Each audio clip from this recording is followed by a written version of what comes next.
Construction workers are people that build things like houses, skyscrapers, roads, and bridges. Sometimes their job is to take down things like old buildings or bridges. Construction workers work on job sites.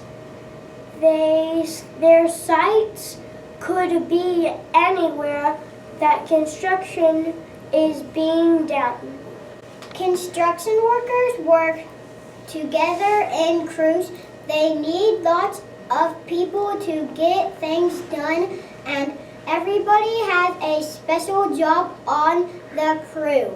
Construction workers need special clothing to keep them safe.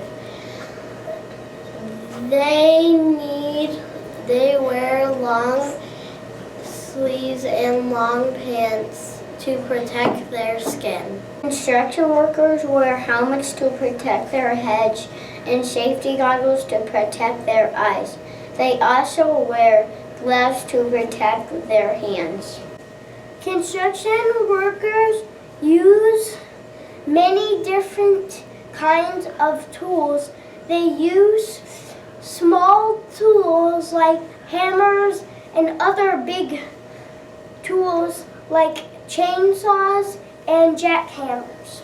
Some construction workers drive big vehicles that do hard work like cranes, backhoes, and excavators. Construction workers are important in our community. We are happy to have so many construction workers in Liberty.